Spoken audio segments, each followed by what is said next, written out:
Olympic gold medal, and he's the UFC and was the UFC champion numerous times, actually. I wonder if I could take him. I'm a little larger than him. I wonder if I could take him in a fight. What do you think?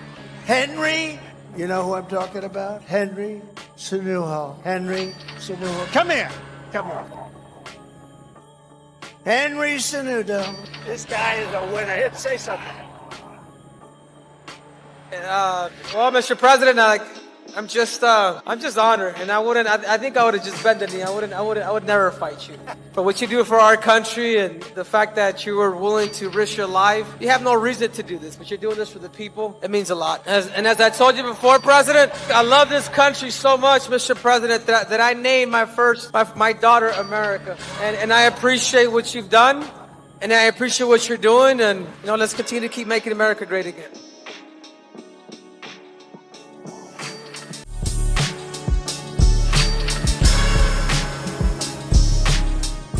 And really, come on, look with me, right? If you look at the pound for pound, right? How that really should go is 3-2-1, right? Yeah. John Jones is the pound for pound best fighter in the world. Alex actually moved 2 different weight classes, went up, and is willing to fight at heavyweight, saying, I will fight at heavyweight. So he's definitely number 2. And I love Islam. I'm not trying to shit on Islam.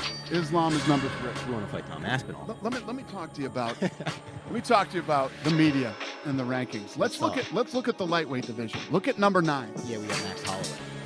Max Holloway is number 9. Now go from 9 up and look at number 3. Someone he just knocked out at UFC 300, Justin Gaethje. He basically beat him twice because he was beating him on points, then knocked him out. Those are 2 wins. I'm with you on that. Yeah. So he's 3. Holloway is number 9. How the fuck does that make sense in any universe?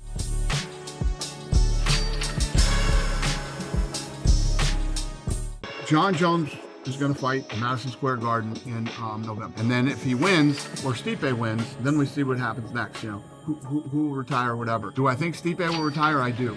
I do think he will, but you never know. Stipe might want to take the challenge, but I know for a fact, if John Jones wins that fight, and all this talk that's out there, there's no way in hell he's not fighting Aspinall.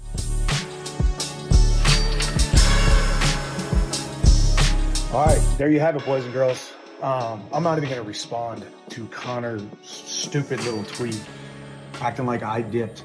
The simple fact of the matter is you are the most unreliable human being that has ever graced mixed martial arts.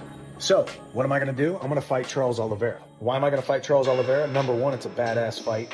Number 2, it's a rematch. It's a redemption story for me. The dude who already stole from me, rightfully so, in a fight, in a fair fight. He stole my dreams, shattered my dreams of becoming UFC champion. Now I get the opportunity to fight Charles Oliveira, become the number 1 contender, and then I've got options. If Conor can finally get his house in order, if he can finally string together a couple of sober days, string together a couple of days where he's actually training and actually feeling good, and he can actually finally make good on his promise of the greatest comeback in combat sports history. If he can finally pony up, then I will fight Conor after I dispatch of Charles Oliveira. Or Islam Makhachev, you are next in 2025, and I will be the champion by 2025. So, to everybody who has supported me on this journey, it's been actually, it's been awesome. A lot of ups and downs. We knew booking the fight with Conor was going to be eventful, to say the least. But here you have it, MSG in November, me versus Charles Oliveira, co-main event, and I'm really, really excited about it. I've made this decision probably 4 weeks ago. Me and my wife, me and the team, me and the UFC, we sat down, and I'm not going to tell you what they told me when Conor's return date was, but it was very, very easy for me to say, hell no, I'm not waiting for this dude anymore. You know why? Because it's never a concrete date, Conor. It's never a concrete date. But just as Robbie Fox reported and kind of clarified, it's not that I am not Conor's next opponent. It's that he is not my next opponent. But I am Conor McGregor's next opponent.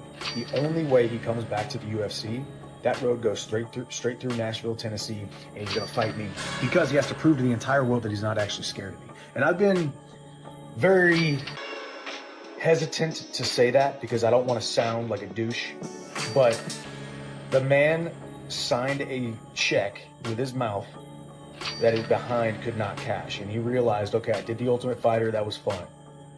Now, wait a second. I actually have to fight this guy. I truly believe that if Conor McGregor was lined up against anybody in the entire world whose name was not Michael Chandler, he would have showed up on June 29th, but he did. So, here we go. I've been in camp already. I've already been training. Weight is coming down.